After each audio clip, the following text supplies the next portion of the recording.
여호와를 경외하는 도는 정결하여 영원까지 이르고 여호와의 법도 진실하여 다 의로우니 금 곧 많은 순금보다 더 사모할 것이며 꿀과 송이꿀보다 더 달도다. 아멘.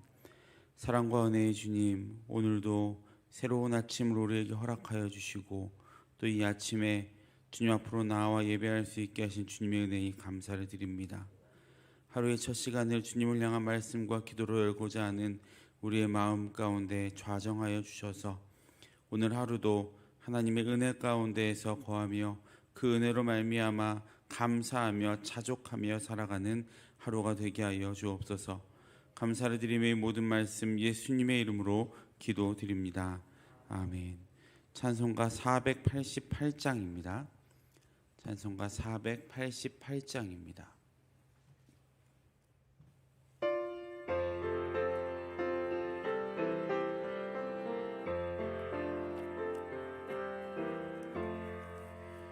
이 몸의 소망 무언가 우리 주 예수뿐일세.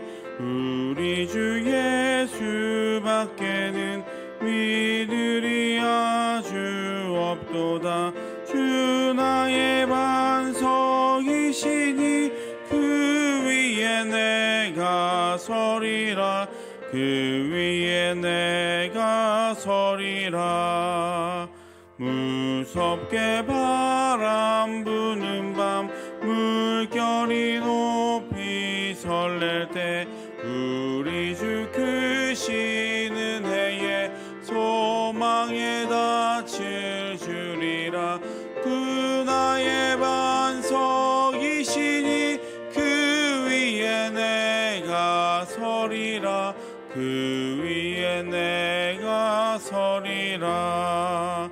세상에 믿던 모든 것 끊어질 그날 되어도 그 주의 언약 믿사와 내 소망 더욱 크리라.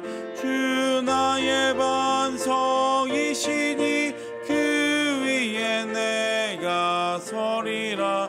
그 위에 내가 서리라. 바라던 천국 올라가 하나님 앞에 배울 때 그 주의 의를 힘입어 어여시 바로 서리라. 주 나의 반석이시니 그 위에 내가 서리라. 그 위에 내가 서리라. 492장입니다. 492장 함께 찬송드리겠습니다.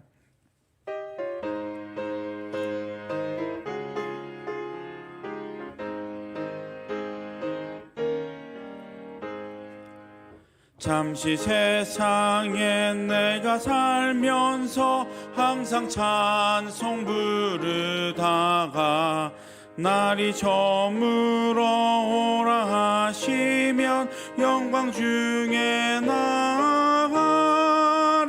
열린 천국문 내가 들어가 세상 짐을 내려놓고 빛난 면류관 받아 쓰고서 주와 함께 길이 살리. 눈물 골짜기 더듬으면서 나의 갈 길 다 간 후에 주의 품 안에 내가 안기어 영원토록 살리로다. 열린 천국문 내가 들어가 세상 짐을 내려놓고 빛난 면류관 받아 쓰고서 주와 함께 길이 살리.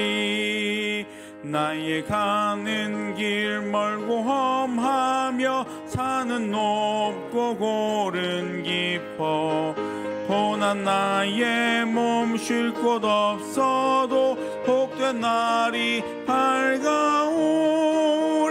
열린 천국문 내가 들어가 세상 짐을 내려놓고 빛난 면류관 받아 쓰고서 주와 함께 길이 살리.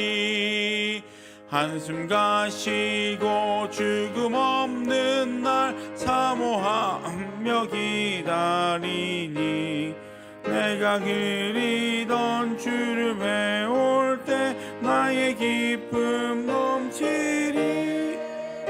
열린 천국문 내가 들어가 세상 짐을 내려놓고 빛난 면류관 받아 쓰고서 주와 함께 길이 살리.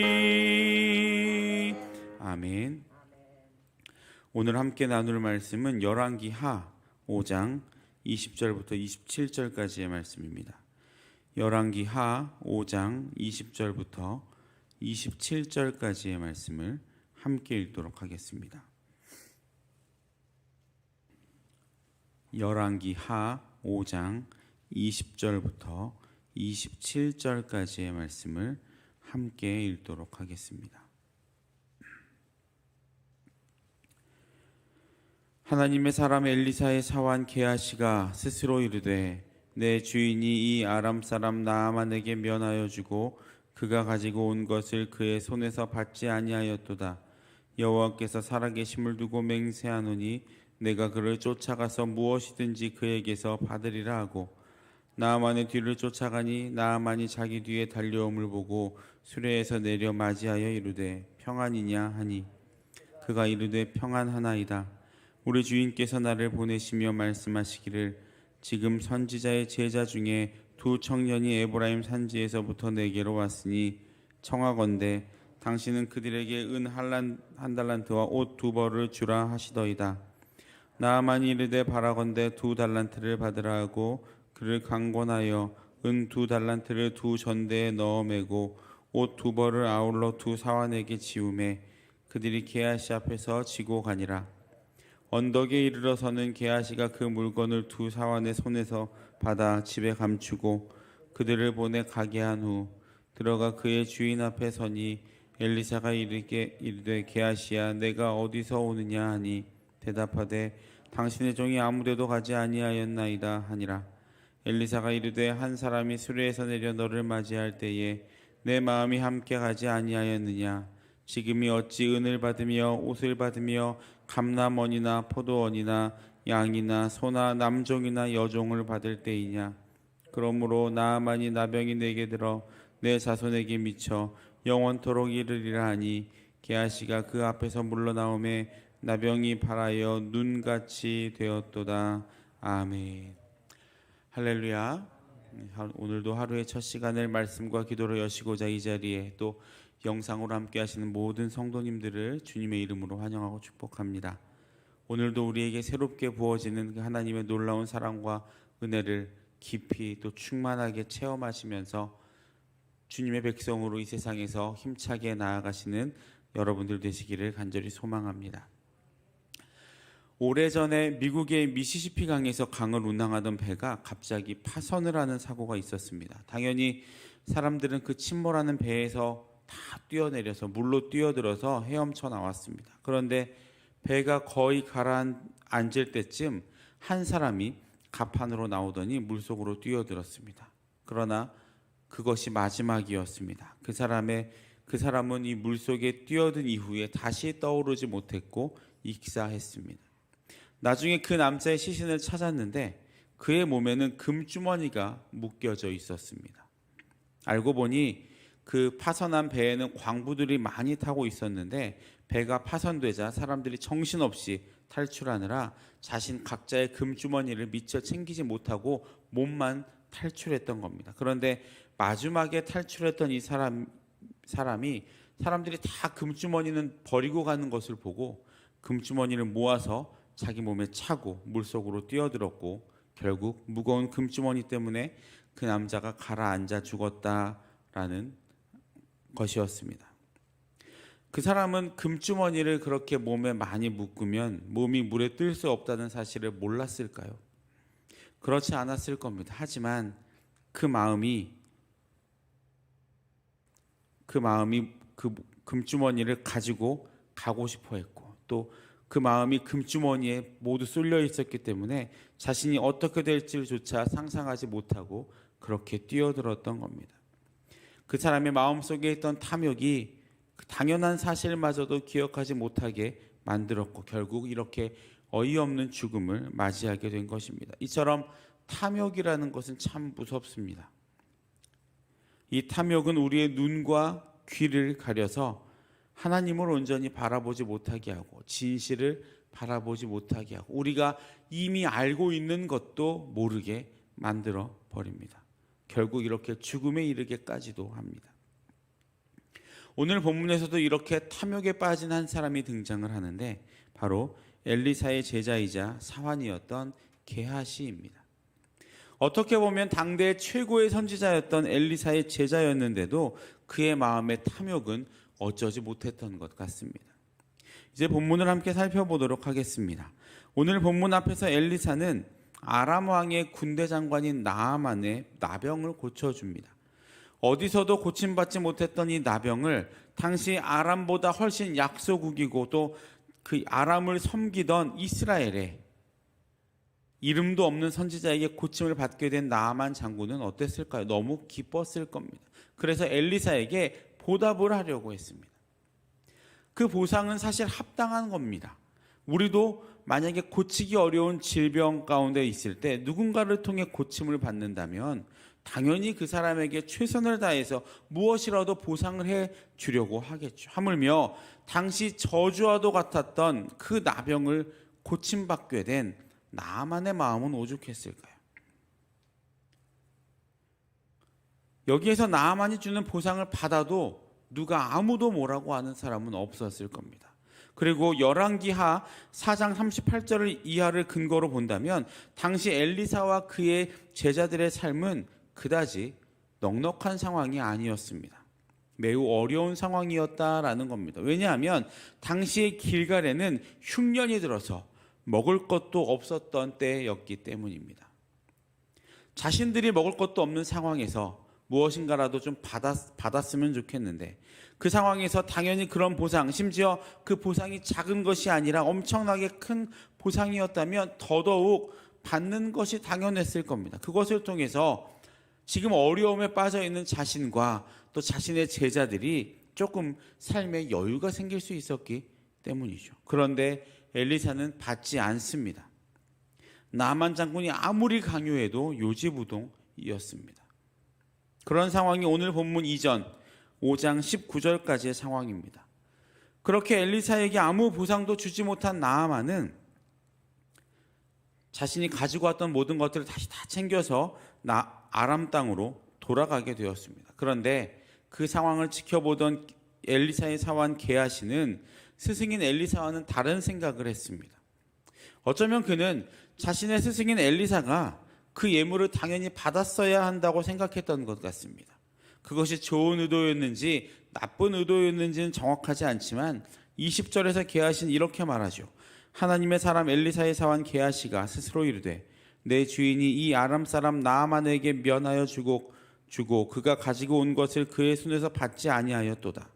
여호와께서 살아계심을 두고 맹세하노니 내가 그를 쫓아가서 무엇이든지 그에게서 받으리라 하고. 지금 게하시가 뭐라고 말하고 있습니까? 여호와께서 살아계심을 두고 맹세하노니라고 말하고 있죠. 그런데 이 말을 한 것은 그의 탐심으로 인해서 하나님의 이름을 망령되게 일컫는 것이었습니다. 자신의 욕심을 채우기 위해 하나님의 이름을 사용했다라는 거죠. 또한 그는 엘리사의 이름을 팔아서 또 이렇게 거짓말을 합니다. 22절을 보시면 그가 이르되 평안하나이다. 우리 주인께서 나를 보내시며 말씀하시기를 지금 선지자의 제자 중에 두 청년이 에브라임 산지에서부터 내게로 왔으니 청하건대 당신은 그들에게 은 1달란트와 옷 2벌을 주라 하시더이다 라고 말했습니다. 성경에는 이 상황에 대한 이야기가 없는 것으로 보아서 지금 게하시는 거짓말을 하고 있습니다.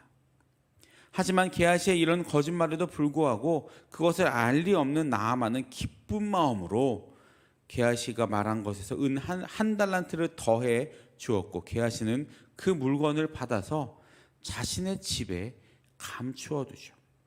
여기에서 게하시의 의도가 결국 자신의 탐심 때문이었다라는 것을 우리는 알 수 있습니다. 아무리 하나님 때문에 하나님의 이름으로 맹세하고 또 뭔가 우리에게 우리 삶에 좀 좋은 보탬이 되기 위해서 내가 받았다라고 스스로 위안을 하고 스스로 협상을 했을지 모르겠지만, 어찌됐든 그 모든 받은 것을 자신의 집에 감추어 두었다라는 것으로 지금 게하시의 마음은 어떠했는지 우리는 알 수 있습니다. 처음에 나아만에게 보상을 받으려고 했을 때만 해도 어쩌면 선한 의도였을 수도 있습니다.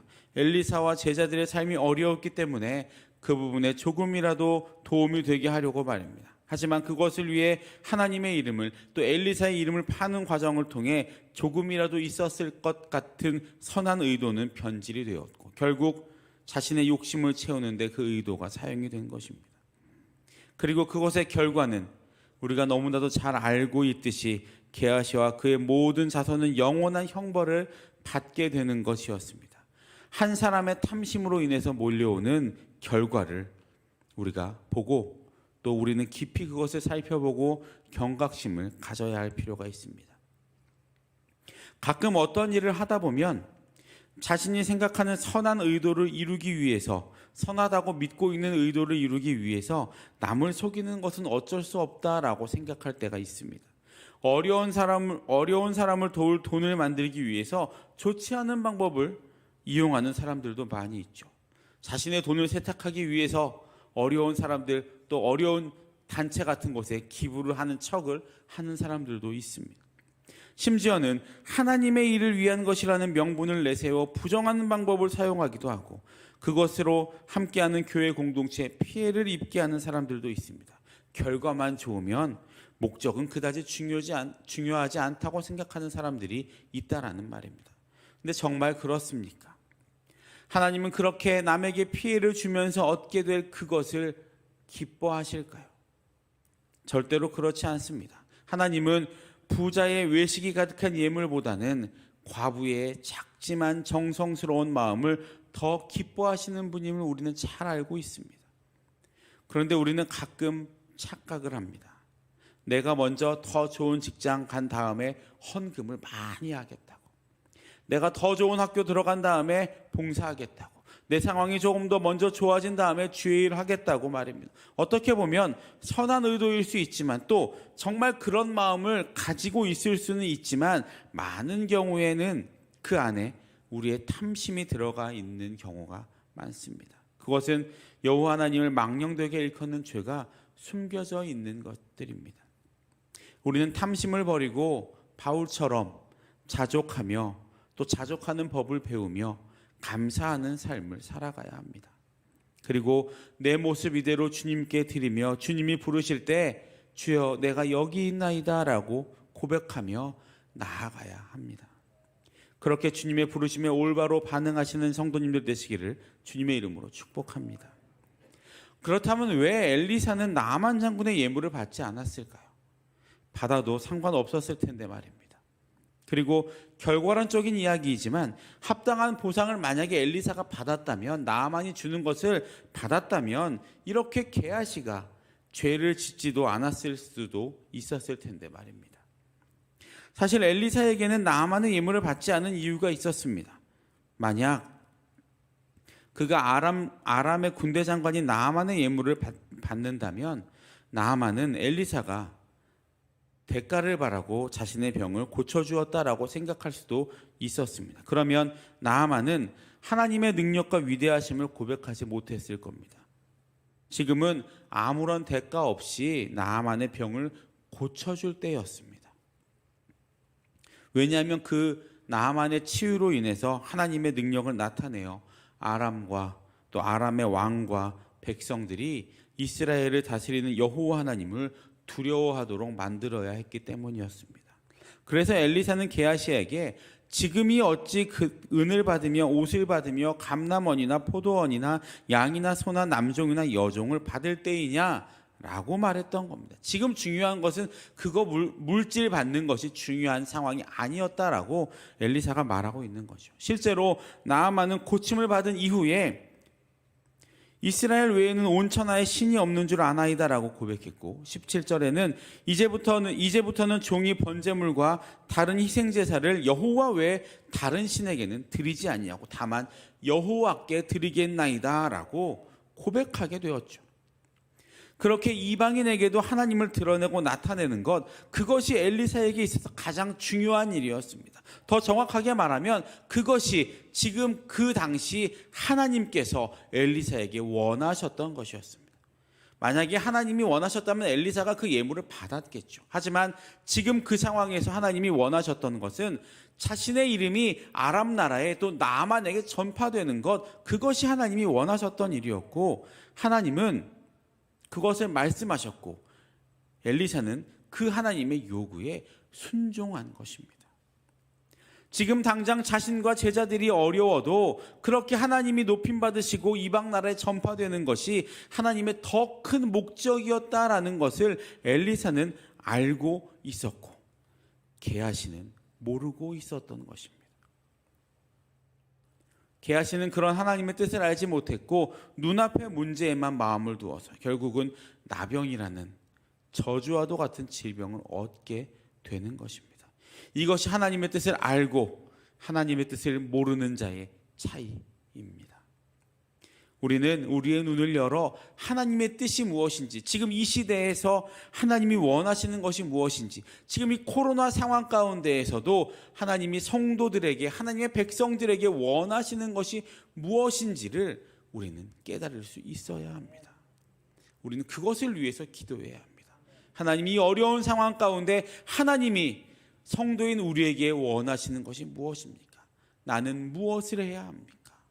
라고 기도하시는 여러분들 되시기를 축복합니다. 사랑하는 모든 성도 여러분, 오늘 이 말씀을 통해 우리를 이 세상에 보내신 하나님의 마음과 계획을 다시 한번 돌아보실 수 있기를 소망합니다. 특별히 지금 이 어려움 가운데에서 하나님의 자녀인 우리에게 요구하시는 것, 하나님의 자녀로서 우리가 해야 할 일이 무엇인지 우리는 깊이 생각해보고 하나님의 마음을 알 수 있도록 노력해야 합니다. 우리는 세상과 다르다며 우리의 방식과 우리의 방법만을 고집하면서 독불장군이 되어버리면 안 됩니다. 또 세상은 이렇게 한다면서 세상의 방식에 타협하며 하나님과 세상 사이에서 어떤 타협점을 찾고 그것이 효율적인 방법이라고 안주해서도 안 됩니다. 지금 이 순간 우리에게 요구되는 것은 더욱 정직하고 정결한 신앙, 그리고 우리를 통해 하나님의 이름이 높임을 받도록 우리 스스로를 낮추고 우리 스스로 절제하고 자족하며 순종하는 삶을 살아가시는 것, 그것이 지금 이 순간 오늘 우리에게 요구되는 것인 것을 믿으시기를 축복합니다. 그렇게 할 때 돌들로도 자신을 찬양하게 하시는 그 하나님의 능력은 우리를 통해서 스스로 높임 받으시고 스스로 영광 받으실 것입니다. 바라기는 하나님을 위해 우리가 무엇을 할까를 생각하기보다는 하나님이 우리를 사용하시도록 우리의 마음의 탐심과 거짓, 또 욕심과 고집을 내려놓고 온전히 하나님의 그 인도하심에 따라서 순종하며 나아가시는, 그리고 오직 하나님만 바라보며 정직하고 정결한 신앙의 모습으로 하나님께 영광 돌리는 삶을 살아가시는 저와 여러분들 되시기를 간절히 소망합니다. 그렇게 할 때 우리는 비로소 하나님이 주시는 기쁨과 감사가 우리의 삶에 충만하게 되는 것을 경험하게 되실 것입니다. 오늘도 그렇게 충만한 하나님의 은혜를 경험하시는 저와 여러분들 되시기를 주님의 이름으로 축복합니다. 기도하겠습니다. 사랑과 은혜의 주님, 감사를 드립니다. 우리를 사랑하셔서 주님의 백성으로 삼으시고 또 우리에게 주님의 뜻을 알게 하시며 또 주님의 뜻을 따라 나아가게 하심에 더욱더 감사를 드립니다. 하나님, 우리의 눈을 열어 주님의 뜻을 보게 하시고 우리의 마음을 열어 주님의 마음을 알게 하여 주셔서 우리가 우리의 마음과 우리의 생각대로 그것이 하나님의 뜻이라고 자족하지 않게 하시고 하나님이 나에게 말씀해 주시는 것을 듣고 그것이 정말 하나님의 뜻임을 알고 순종하며 나아가는 우리가 될 수 있도록 인도하여 주옵소서. 오늘도 병상에서 힘들어하고 있는, 고통받고 있는 환우들이 있습니다. 하나님, 그들의 마음과 그들의 육체에 지금 손얹어 안수하여 주시고 치유의 광선을 베풀어 주셔서 그 모든 어려움들이 떠나가게 하시고 그 어려움을 통해 하나님이 계획하신 일들을 바라보게 하시고 그 어려운 상황을 통해 하나님께 더 가까이 나아가는 은혜가 있게 하여 주옵소서. 계속되는 코로나의 어려움 가운데에서 우리가 살아가고 있습니다. 이 어려움에 우리의 몸과 마음과 영혼이 지쳐 있지만 하나님, 오늘 다시 한번 새 힘을 허락하여 주시고 이 코로나를 통해서도 주님이 일하고 계심을 믿고 의지하며 나아가며 담대하게 세상을 승리하며 살아갈 수 있도록 인도하여 주시옵소서. 지금도 북한에 억류되어 계신 선교사님들이 계십니다. 김정옥 선교사님, 김국기 선교사님, 최춘길 선교사님 기억하여 주시고 그들에게 은혜와 긍휼과 자비를 베풀어 주셔서 고통 없이 주님 품으로 또 가족의 품으로 돌아와 기쁨으로 예배하며 또 하나님의 일을 위하여 마음을 다할 수 있도록 인도하여 주시옵소서. 오늘도 마음의 소망과 기도의 제목에 쓰일 첫 번째 예물을 드립니다. 162번째, 840번째, 7번째, 925번째, 329번째 믿음의 예물을 받아주시고 마음의 소원과 기도의 제목이 놀랍게 응답되는 은혜가 있게 하여 주시옵소서. 또 11조 예물을 주님께 드립니다. 온전한 11조를 창고에 들여 나의 집에 양식이 있게 하고 그것으로 나를 시험하여 내가 하늘문을 열고 너희에게 복을 쌓을 것이 없도록 붙지 아니하나 보라 하셨던 하나님의 약속을 기억합니다. 하나님, 더욱더 큰 것으로 채워주시고 하나님께 드릴 것이 더욱더 풍성해지는 은혜가 있게 하옵소서. 오늘도 하나님의 백성으로 살아가는 주님의 자녀들에게 담대함을 허락하여 주시고 어떤 어려움 가운데에서도 그것과 함께 하실 주님을 바라보며 세상으로 나아갈 수 있도록 인도하여 주시옵소서. 오늘도 주님의 은혜로 살아가는 하루가 되게 하여 주시고 이 모든 말씀 예수님의 이름으로 기도드립니다. 아멘. 주기도문 하시겠습니다. 하늘에 계신 우리 아버지, 아버지의 이름을 거룩하게 하시며 아버지의 나라가 오게 하시며 아버지의 뜻이 하늘에서와 같이 땅에서도 이루어지게 하소서. 오늘 우리에게 일용할 양식을 주시고 우리가 우리에게 잘못한 사람을 용서하여 준 것 같이 우리 죄를 용서하여 주시고 우리를 시험에 빠지지 않게 하시고 악에서 구하소서. 나라와 권능과 영광이 영원히 아버지의 것입니다. 아멘. 각자의 기도 제목으로 기도하시겠습니다.